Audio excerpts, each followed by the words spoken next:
has the bear market called crypto's bluff. Despite crypto's problems, there is hope in the industry's capacity to enable more creative and democratic kinds of governance, Nathan Schneider writes. When crises decimate an economy, governments try to look like they are doing something about it. The Great Depression spurred the New Deal, which included both banking regulations and a basic, poverty-reducing safety net.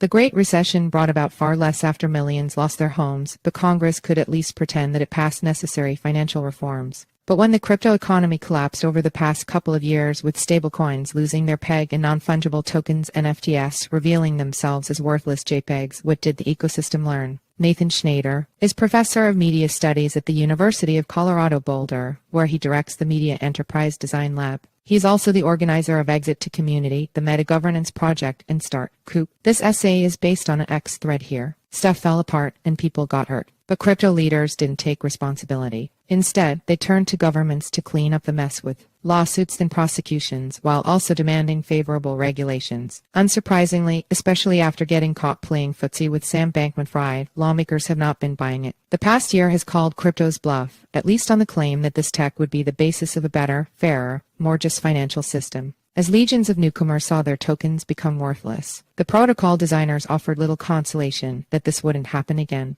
Many people have concluded, with good reason, that maybe crypto really is just about evading the law to do shady stuff. I cannot yet tell my relative who lost his house in the past year's crash that anything has changed. What if the response had been different? What if crypto world had tried to build infrastructure that is actually worth trusting? It still can. Protocol design is policymaking, and protocols can be designed with better policy. Being decentralized does not free an economic infrastructure from the need to be trustworthy and safe. Allow me to paint a picture of what a serious response to the crypto collapse would look like. There are projects out there exploring each of these things, but none of them have reached the level of confidence-inducing, systemic change. Protect users. During the Terra Luna collapse in 2022, Ethereum co-creator Vitalik Buterin suggested something like deposit insurance for crypto protocols. This and similar protection should be obvious. Average participants will not have much power in protocols through governance processes, so they should have confidence that the protocols will not rug pull them. Protocols that don't include reasonable protections for users and their smart contracts should not be trusted.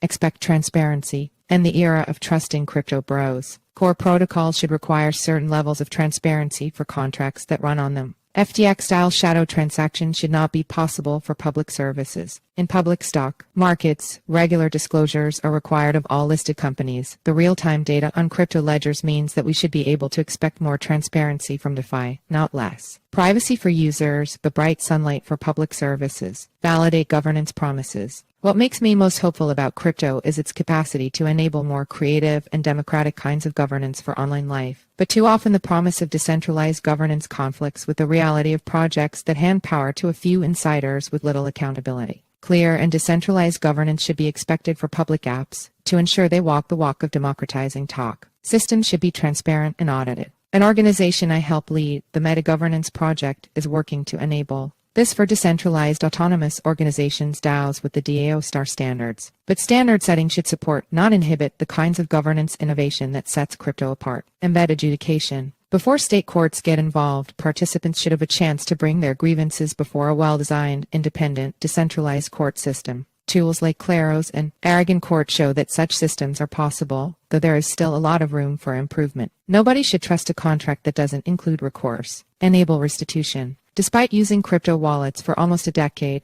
just a few weeks ago I fell for a scam. Many times I have made some kind of error on a transaction. Ledgers are immutable, but transactions need not be. Any contract worth trusting should be able to reverse transactions that can be proven erroneous or fraudulent. Reversible tokens exist and should be used far more widely, particularly for consumer applications. Combined with clear policies and adjudication, restitution is a requirement for any system that humans are expected to use. Invest in collective power. There are already enough casinos for the wealthy in the fiat financial system. For crypto to be worth having, it needs to make good on the ambition of truly enabling more widespread access to ownership and economic power. Already, old-world investors have managed to co-opt most major crypto projects. To change that, it is necessary to intentionally design financial tools that enable ordinary people to access capital and participate fully. Techniques like quadratic funding point the way toward systems that privilege people over concentrated wealth. Good governance needs more than startups. That is only a bare-bones list of what a mature, internet-native economy should include. Protocols could, for instance, include policies that protect a wide range of human rights and support ecological balance. What else would people in your life want to see to make a virtual economy trustworthy?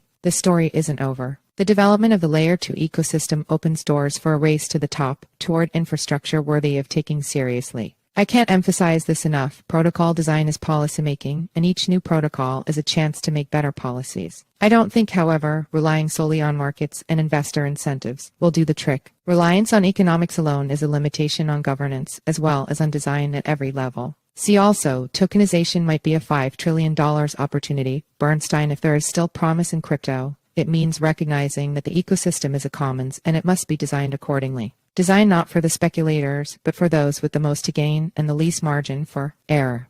We need something better than the status quo, not something worse. And as bad as the status quo is, crypto has a lot of catching up to do.